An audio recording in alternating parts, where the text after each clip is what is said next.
You know, when we talk about suicide, our first instinct is usually to look at the individual. But what if that's only seeing half the picture?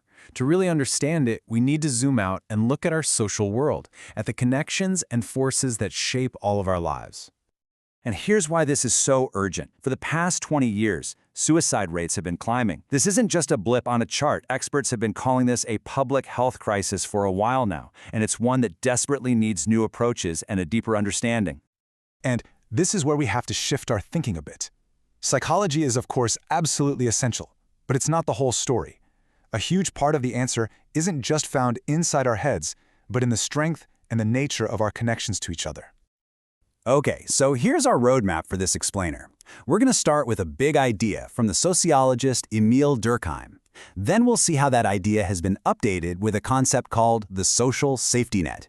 We'll get into the tough topics of culture and contagion, and then we'll connect these big social forces to personal pain and see what it all means for building a better future. So, our story really starts with the guy who first flipped the script on this, Emil Durkheim. He was a French sociologist who was the first to really treat suicide not just as a series of individual acts, but as a social fact. He argued that if you want to understand suicide rates, you have to understand the society they're happening in. Durkheim said there are two key social forces that shape a society's suicide rate. The first is integration. The easiest way to think about this is just belonging. How strong are your ties to your community? How much do you feel like you're part of something bigger? The second is regulation. This is all about guidance, the shared rules and moral clarity that a society gives you. They're like the traffic laws for social life that give us a sense of order. Now, here's where it gets really fascinating. Durkheim found that the danger lies in the extremes, too much or too little of either force.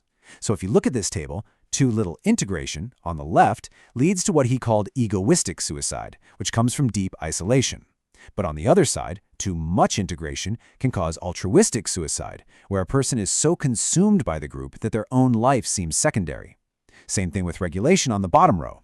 Too little of it creates anemic suicide, a sense of normlessness, like when society's in chaos. And too much can lead to fatalistic suicide, which comes from feeling totally trapped and oppressed.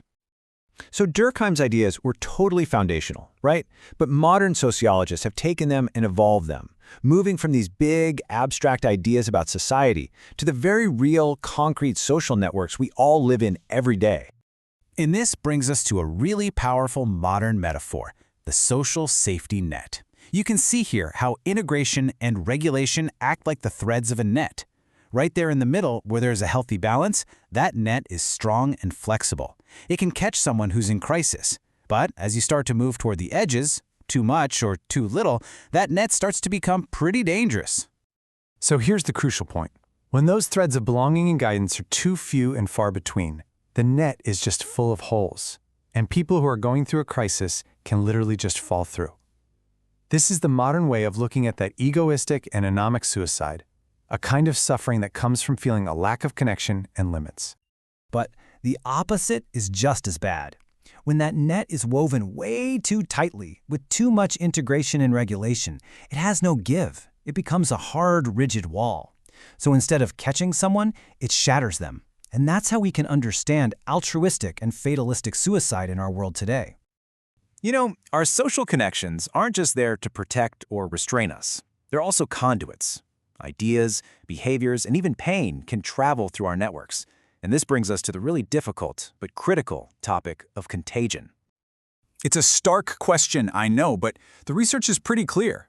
Exposure to suicide is linked to an increased risk for those who are exposed. And that's true whether it's through the media or, far more powerfully, through someone in your own personal life like a friend or family member. So how does this actually work? Well, it's a process. It starts with exposure. From there, the act of suicide can be modeled as a possible response to intense pain. And that can lead to a really dangerous shift in norms within a social circle, where suicide starts to be seen as a viable, if tragic, option. And the result of all that is an increased risk for other people in that same network. It's not a virus. It's about the way ideas can spread through our social ties. This whole process of contagion is often fueled by what sociologists call cultural scripts. These are basically the shared stories or beliefs that a community develops to make sense of suicide. For instance, a script might emerge that portrays suicide as an honorable way out of financial ruin or as a romantic response to a broken heart. And these scripts can, without meaning to, make suicide seem like a logical endpoint for certain kinds of pain. So all of this leads to maybe the most important question of all. How do these big external social forces, our networks, our cultures, actually get inside our own heads and become this deep personal pain? To put it another way, what's the mechanism that translates something like a weak social safety net or a harmful cultural script into the kind of psychological suffering that can lead a person to suicide? Well, the first link in that chain is our social identity. I mean, think about it. A huge part of who you are is defined by the groups you belong to. Your family, your friends, your job, your community. Our very sense of self is anchored in those relationships. And that's why rejection or feeling like you don't belong isn't just lonely, it's a fundamental threat to who you are. And that threat brings us to the emotional engine of this whole thing, shame. Shame is that intensely painful feeling that you are fundamentally bad or deficient because you failed to meet your group's expectations. It's a social emotion through and through. It's the feeling of being judged by the very people whose acceptance is critical to your identity. And this is how a social failure becomes a deeply internal psychological crisis. Okay, so understanding these social roots doesn't just give us a new theory of suicide, it actually gives us new pathways for prevention. Because if the problem is at least partly social, then the solution has to be social too. This leads to what's often called upstream prevention, tackling the problem at its source, long before a crisis hits.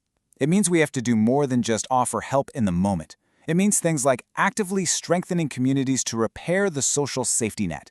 It means we have to address not just mental health stigma, but the specific cultural scripts that make suicide seem like an option. It means building trust, using economic policies that reduce stress, and weaving better safety systems into the very fabric of our schools and workplaces. And so, that leaves us with this final question to think about.